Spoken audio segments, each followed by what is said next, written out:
Go. मित्रों, आप सभी कैसे हो? आप सभी को हमारे तरफ से नमस्कार, प्रणाम और दीपावली की ढेर सारी शुभकामनाएं। मित्रों, आज मैं चर्चा करने वाला हूं ईश्वर क्या होता है।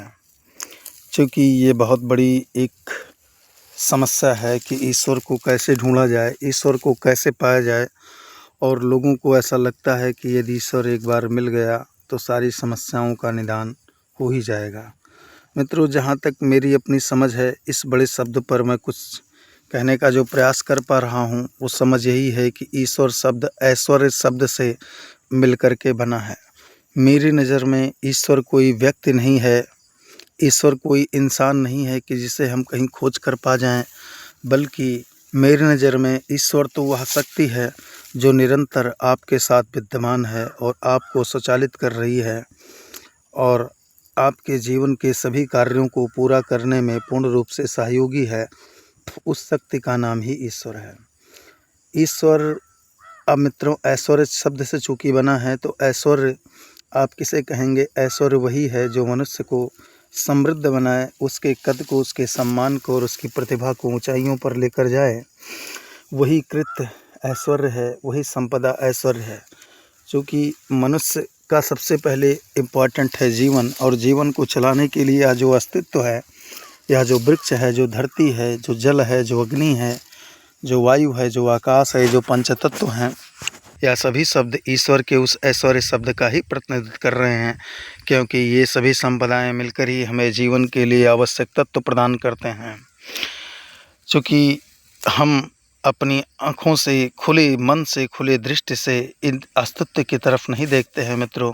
चूँकि हम अस्तित्व से जुड़े ही नहीं हैं, हमारा विचार तो सिर्फ वासनाओं के पीछे लगा हुआ है। किसी भी चीज़ को हमने जो आकर्षित कर गई हमारे मन को, उसके पीछे उसे पाने के लिए हम लालायित हो उठते हैं। फिर चाहे वह कोई व्यक्ति हो, चाहे कोई पद हो, चाहे कोई प्रतिष्ठा हो, चाहे कोई सम्मान हो, चाहे कुछ धन ही क्यों ना हो, उसको पाने के लिए यदि हम भाग रहे हैं तो कहीं ना कहीं हम वास्तविक ऐश्वर्य को, वास्तविक संपदा को खो रहे हैं। वैसे संस्कृत में भी श्लोक कहा गया है कि पृथिव्या त्रीणि रत्नानि जलमन्नम सुभाषितम मूर्खै पाषाण खंडेषु रत्न संज्ञा विधीयते। तो कुल मिलाकर के ईश्वर शब्द को यदि समझना है तो आपको स्वयं को जानना होगा। उस शक्ति के महाविस्फोट ईश्वर, ये जो अस्तित्व है, जो प्रकृति है, इसमें जो तमाम शक्तियां हैं जो हमें सदैव संचालित करती रहती हैं, जो सदैव हमारी रक्षा के लिए तत्पर रहती हैं। हम सो जाते हैं फिर भी हमारी धड़कनों को चलाती रहती हैं, हमारे श्वास को नियंत्रित करती रहती हैं, हमारे डाइजेशन को तमाम रिएक्शन, तमाम क्रियाएं होती रहती हैं। हमारा मस्तिष्क स्वप्न देखना रहता है।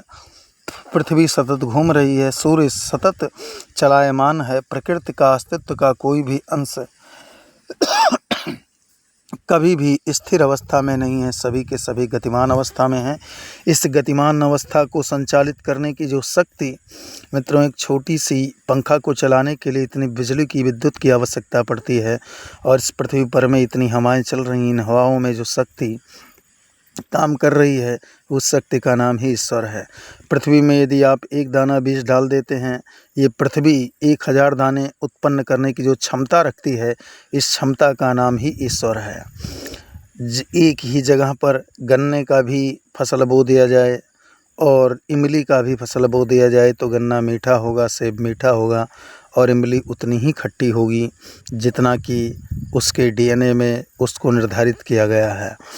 तो प्रकृति उस अस्तित्व का नाम है कि जो एक ही मिट्टी में एक ही रसायन लेकर के उसमें खट्टा का निर्माण हो रहा है, सिट्रिक एसिड का, और सेब में मौलिक एसिड का निर्माण हो रहा है, इमली और सेब में। तो जो एक ही तत्व अलग अलग वृक्षों में अलग अलग मौलिक एसिड और सिट्रिक एसिड का काम कर रहे हैं मित्रों, इस शक्ति का नाम ही ईश्वर है।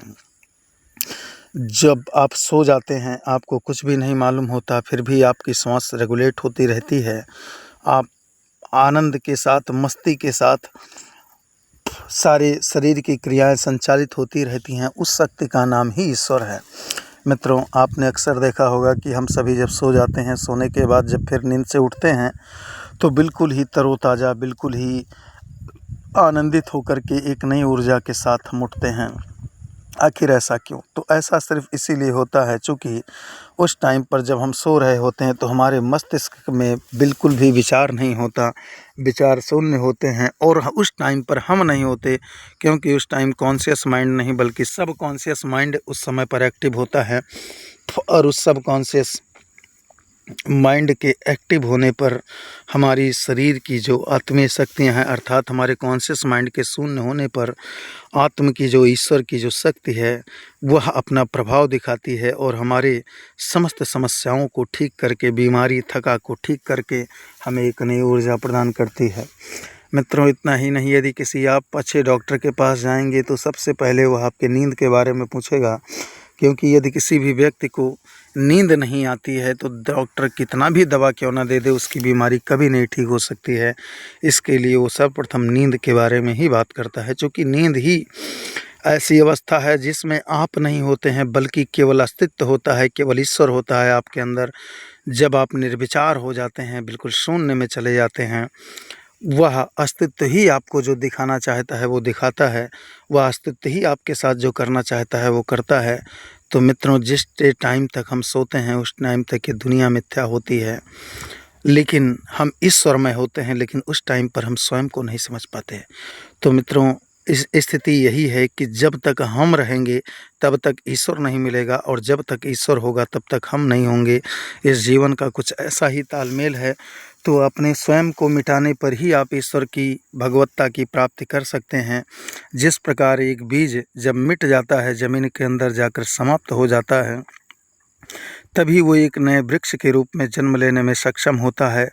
और जब वो नए वृक्ष के रूप में जन्म लेता है तो कठोर से कठोर चट्टान के भी सीने को फाड़कर वह धरती से ऊपर निकलकर एक वृक्ष का आकार ग्रहण करने लगता है और अंत में हजारों प्रकार के फल और छाया को देने में सक्षम हो जाता है।